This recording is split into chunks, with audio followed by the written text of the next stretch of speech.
Ladies and gentlemen, have you ever looked at something in your life and went, oh my goodness, that is absolutely sensational?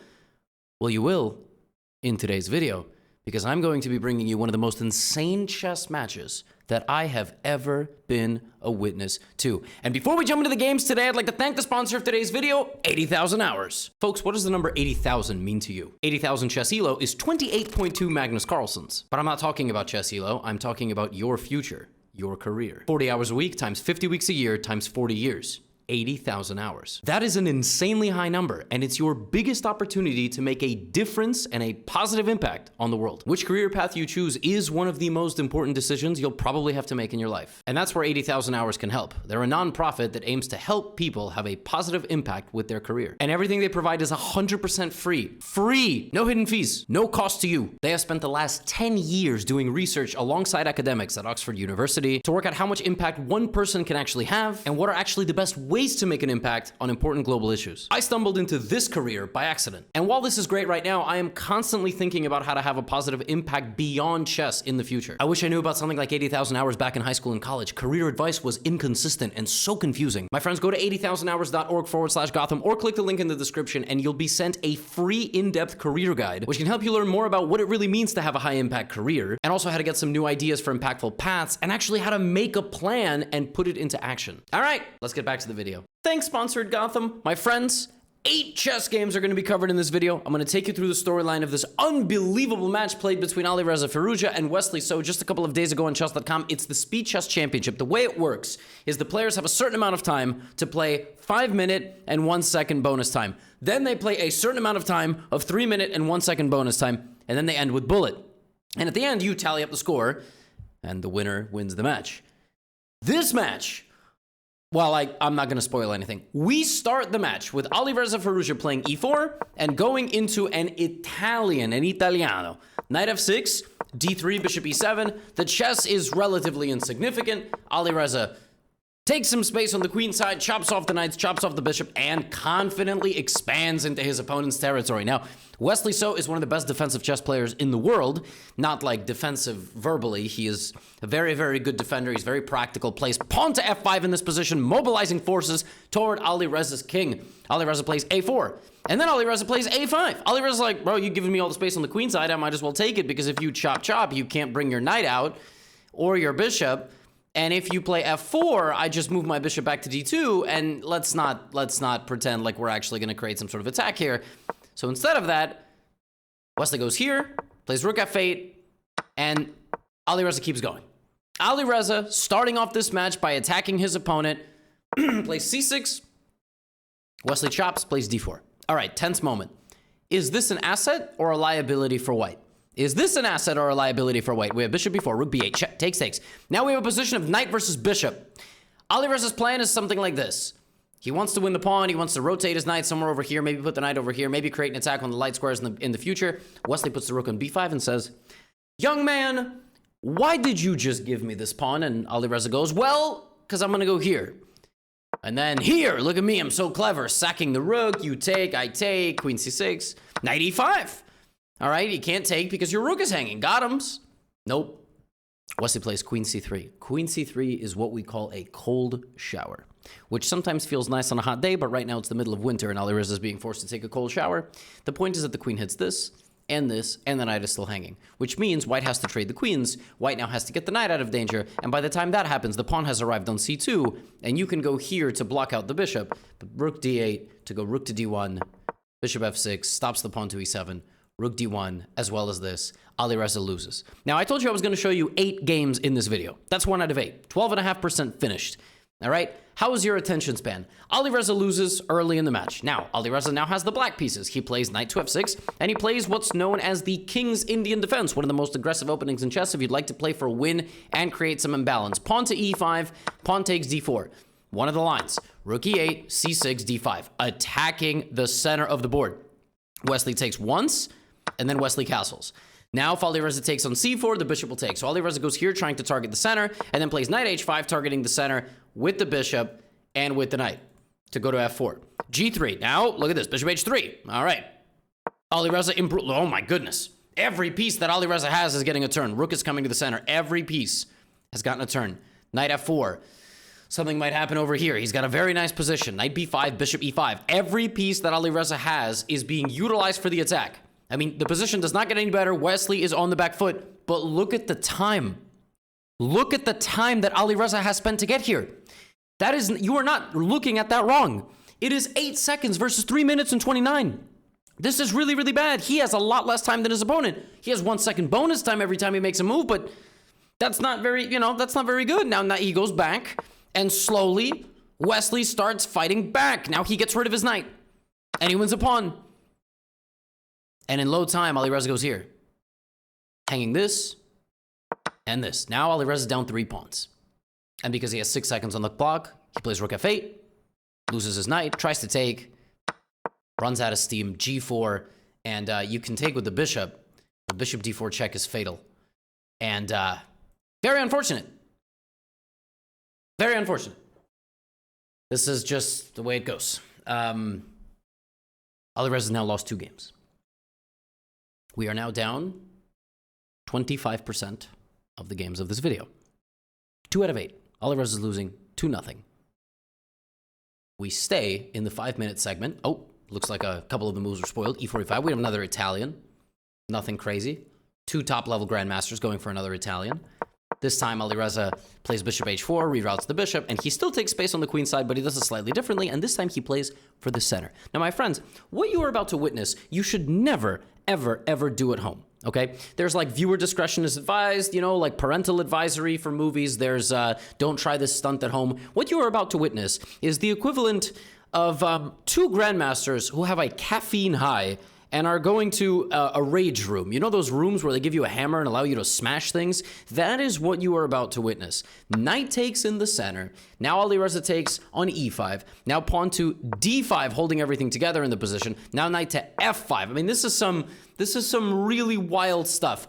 Wesley has pushed all the pawns in front of his king. His king is still in the center of the board. Don't play chess like this. Just don't do it. And later in the video, they get even goofier. All right? Wesley has a very nice position, though. Look at the evaluation that the computer is giving. Knight to e7, this clearly the wrong plan, and this also the wrong plan. And Alireza is worse again. Knight d4, takes. Don't play chess like this. Pawn to h5. Don't do this. I'm telling you right now, h5 is the top computer choice. But you are not a computer. You are not a 3050 rated player, a 3108 rated player. If you play like this, you are going to get checkmated in 10 moves. h5 is very simple, trying to trap the bishop. If you play f3, I take, and bishop takes d4. And if you're wondering why you can't play bishop takes d4 right now, well, it's very simple. You can. But this is not going anywhere. And the point is, after h5, white has to make a very big concession. White goes here. White sacrifices the pawn to try to save his bishop. And my friends, I think it's a familiar storyline for you. Wesley grabs all of Alireza's pawns, and Alireza has 6 seconds on the clock. Alireza loses this game in this position. He just resigns. He's only down 1 pawn. He has 5 pawns. His opponent has 6. If you were my student and you resign in this position with white, I would slap you. Assuming you were an adult. If you were a child, I would tell your parents to slap you. I do not condone violence unless absolutely necessary. Alireza lost every game that I've showed you thus far. We are now 37.5% done with the games in this video.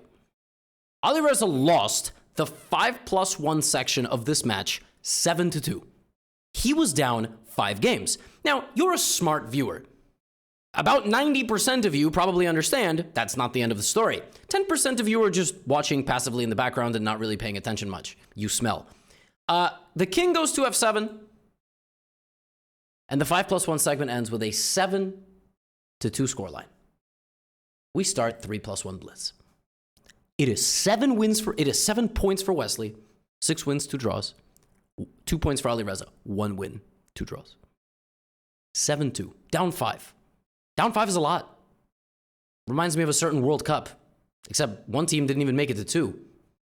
Knight f3, knight f6, and we have already seen this. Alireza is going for a King's Indian defense. Knight a6. All right, Alireza going for a very cagey King's Indian defense. He's trying to keep as many pawns on the board as possible, locking that center of the door, center of the board, and he's going to try to expand here and create a very traditional King's Indian attack. That is what a King's Indian player likes. Pawn takes, knight takes, knight e4. Alireza plays b6, knight c5, a5, creating this sort of wall, a dark squared wall of pawns. All right, pressure here, maybe the knight will jump into the center of the board. Keep in mind, Wesley is up 5 games. How do you handle that? How do you handle having a massive lead? Like, do you step on the gas? Do you try to appease the opponent, right? Waiting, bishop d7, bishop e8, rerouting. Now the knight jumps into the middle of the board. The position's very tense. One improvement in this game is that Alireza is not down a lot on time.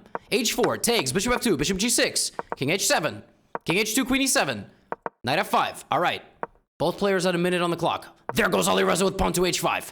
Slides out of the way, bishop takes, bishop takes, bishop takes h4, knight into d3. 30 seconds per player, a very big moment in this match because if Alireza loses, he's going to be down 6 games, and in all likelihood, he's not making it into a Gotham video, and there is no greater honor in the world. Knight to f4, g3, knight back to g6. He chops this away, and the position is about to start falling apart for white. Pawn takes f4, rook takes f4, bishop e5. He allows a check, slides the king to safety.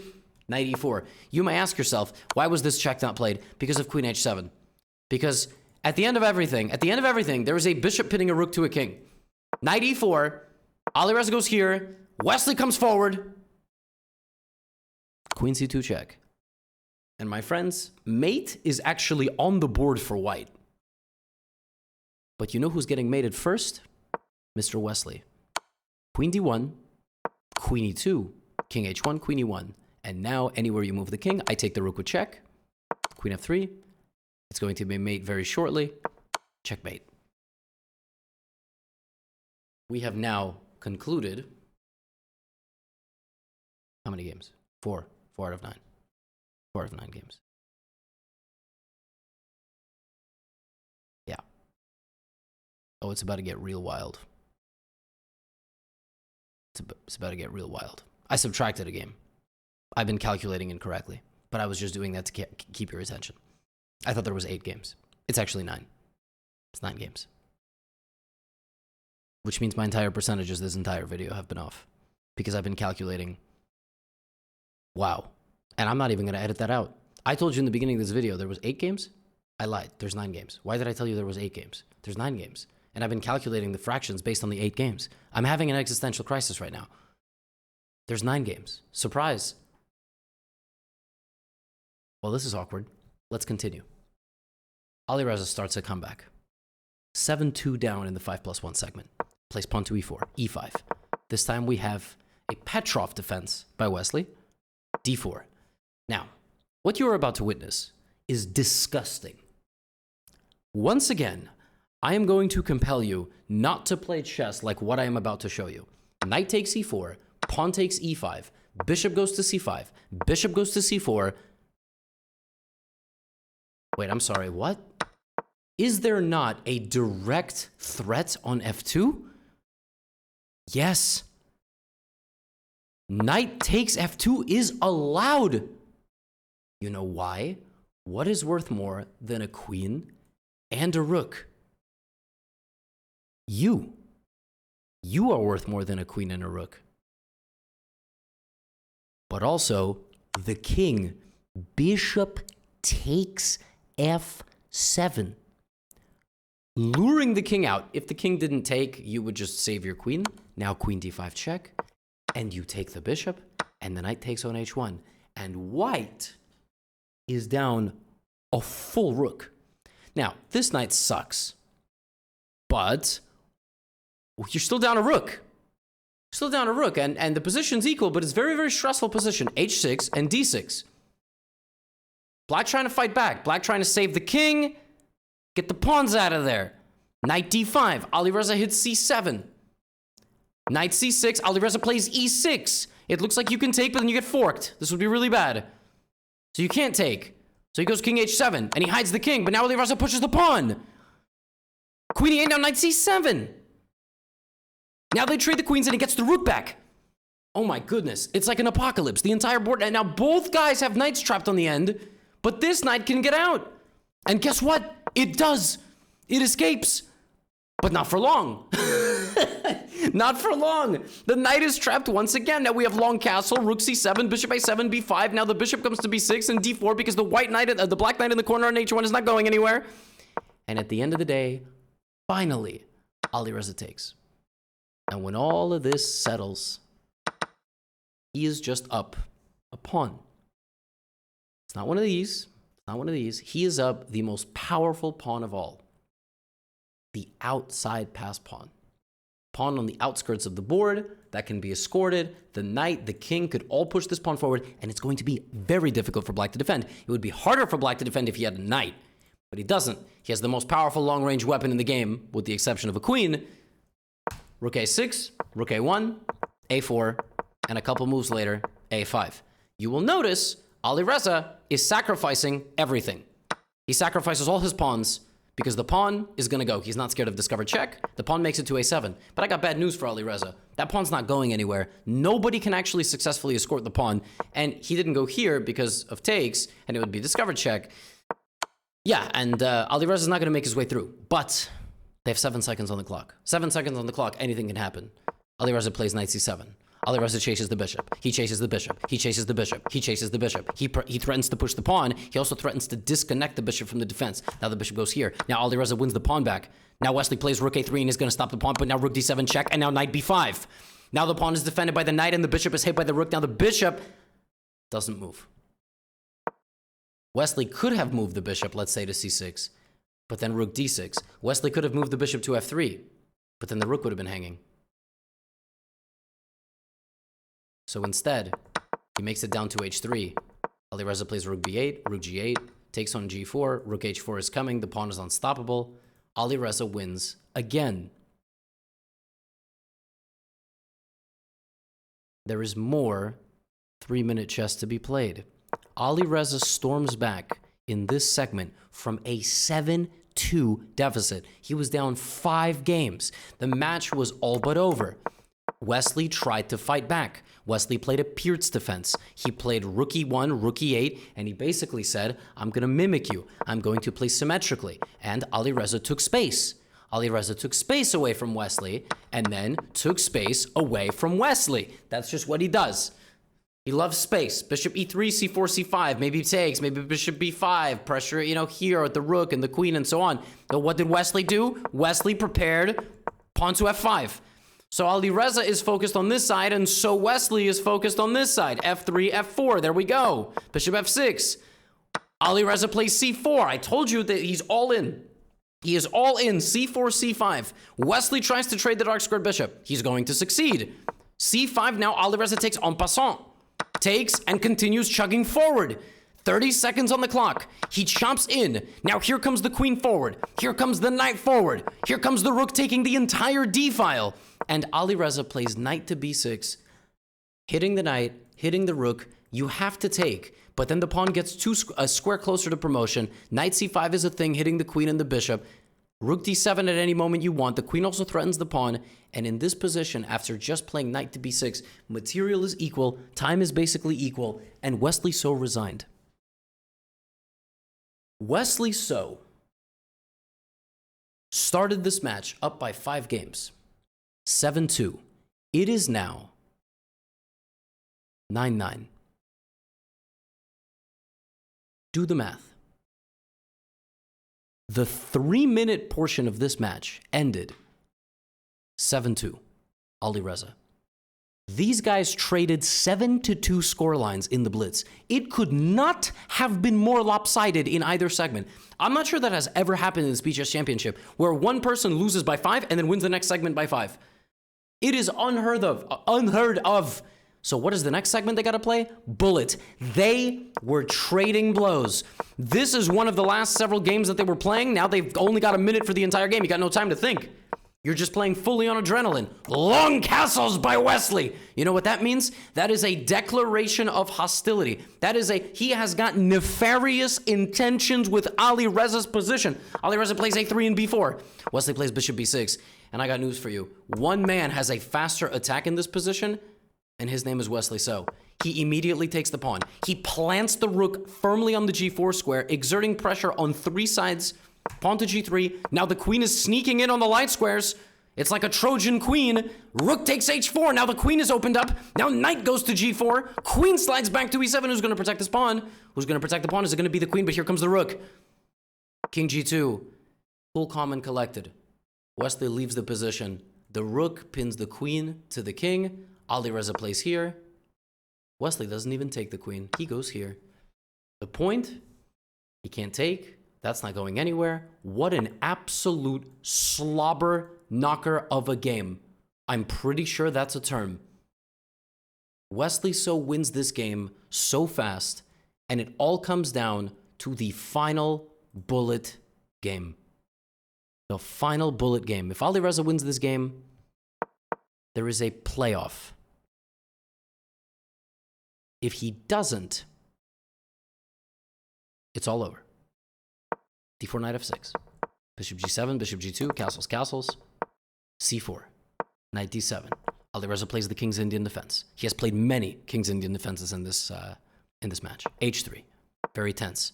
Wesley needs to appease Alireza. He cannot get into a barn burner of a bullet game with this guy. Pawn to c6, b3. Alireza, just like he's done so many times, loves to push his pawns. Loves to push his pawns. f4, here comes the knight. Crisscross applesauce all over the board. Takes, takes. Now Alireza's focusing on the queen side. His queen comes in. His queen slides out. Now he strikes in the center like this. Oh my goodness, this is unbelievable. They got 18 seconds on the clock. How do you keep your nerves in this position? Bishop takes f5. Now the bishop slides back to d7, so he can't be taken. 14 seconds per player. Knight to e2. We have a queen trade. Now the knight drops back to leave that area. Keep pressuring the white position. Rook a3, giving white something to think about. They're both at about 10 seconds. Knight e4. Pawn to d5, holding together the center of the board. Takes, takes. Now the bishop goes from the other angle. That might have been a big mistake by Wesley as the knight comes in as well. Wait a minute. The rook is trapped. The rook is trapped. It has nowhere to move. Alireza gets the rook. And then he keeps knocking on the door. And here it comes. Knight d2. Knight d2. The point is you are hitting the rook. And this is under fire. But after knight takes d2, you stop defending this. Bishop takes d4. This is hit. You cannot move it. You can take a pawn with check. That's really not much of anything. Knight c4. There's still problems here. Alireza wins the final, most important game of the match. And the players are all square. They were all square after the 3+1. It was 9-9. They split the bullet equally. Then they played a best-of-4 playoff of bullet. It was also tied. So it went to an Armageddon. Armageddon. No bonus time. One game decides the entire match. The way Armageddon works is as follows. Black can draw the game and win. Black can draw the game and win. But black starts with less time. How much time does black start with? They bid. They bid on it. They say, hey, I want this amount of time to play black. Wesley So bid 3 minutes and 48 seconds. He said, I'll play black with 3 minutes and 48 seconds on the clock. Alireza won the bid. He said 3 minutes and 40 seconds. So he bid 8 seconds less. So he wins the color that now can play for 2 results. Having 2 of the 3 possible results in your pocket in chess is huge. But the drawback is you start the game with 1 minute and 20 seconds less and no bonus time. It all comes down to this. Alireza can win this game. Alireza can draw this game. Wesley So has to win. That's it. This is how we break ties in chess. Bishop c4. You sacrifice a little bit of your time to get that extra result. Knight f6. Bishop c5. We have another Italian. This time it is Alireza on the black side. They played a lot of Italians. Knight g4, and Alireza forced the trade and has this position. He has kind of closed the gap a little bit on time, not by a huge amount. h3, very tense position. Now he's really closed the time gap. Equal position, less than a minute time advantage for white, who started with a 80-second time advantage. Knight e7, take, take. How is Wesley going to win this game? 319 versus 238, dead equal position, no bishops on the board. How on earth can Wesley win? He's not going to win this. Alireza is in great shape. Knight h7, queen d2. Oh my goodness, Wesley hung a pawn. Oh my goodness, that is absolutely unbelievable. Wesley was just shuffling back and forth, preventing knight to g5, and he blunders a pawn on the edge of the board. Now he plays pawn to b3, baiting Alireza in like this, but he can absolutely do that. He can then come back and go like this. I mean, he's just cleanly down a pawn. Instead, Alireza comes back. Okay, take, take. It's just a clean pawn down. Very tense game. 202 versus 255. No bonus time. Knight f6. Knight g6. Now Wesley puts the knight on f5 and plays f4. Wesley's going for it. 143, 228. About 40 seconds separate the players. Pawn to f4. Pawn down. Can't just sit back. Alireza is way too fast. Queen c6. King h2. The dog just growled in his sleep. You guys can't see it, but there's a doggy sleeping over here, and he just growled in his sleep. Cutest thing in the world. All of a sudden, knight takes e4. Alireza just won a second pawn. This is crazy. Alireza won a second pawn, but look at his time. Knight, queen goes to d4, the knight drops back to f6, and in this position, Wesley trades the rooks, and Alireza needs to go knight takes. 2 pawns up, mate is defended. But instead, he plays queen e8, anticipating knight takes h6, pawn takes h6, queen takes f6, and something like queen e7. But Wesley sacrifices the knight like this! Knight takes g7, a devastating move for the black position, who only has 50 seconds to figure it out. If you play king takes g7, Wesley follows up with the haymaker. Not knight h, not any of this, but b4. And the point is that pawn to c5 runs into check, which is now blocked, and then queen f6 and queen g7. So all of a sudden, Alireza's in dire straits. Rook a2 played with 33 seconds on the clock, but all of a sudden his position is falling apart. Wesley roars forward with the queen, but here's the thing. There's no bonus time. There's no bonus time, so not only is Wesley winning on the board in all likelihood, he's just going to get in. Alireza, desperate times call for desperate measures, 5 seconds on the clock, and move 40, king to f3, ends the match. And Wesley wins it in Armageddon. One of the most insane matches I've ever seen. It ended by the scoreline of 16.5 to 15.5. Wesley led 7-2. Then it was 9-9. They traded 7-2 in the blitz. It was equal in the bullet. It was equal in the playoffs. And in the Armageddon, Wesley actually blundered a pawn, but he just started an attack. He said, I am going to sit here and just go for it. And go for it he did. Sometimes it's just fun to watch the Titans play. I will make some more of these as the Speed Chess Championship continues and obviously hopefully results in a Hikaru Magnus final. Till then, that's all I got. Get out of here.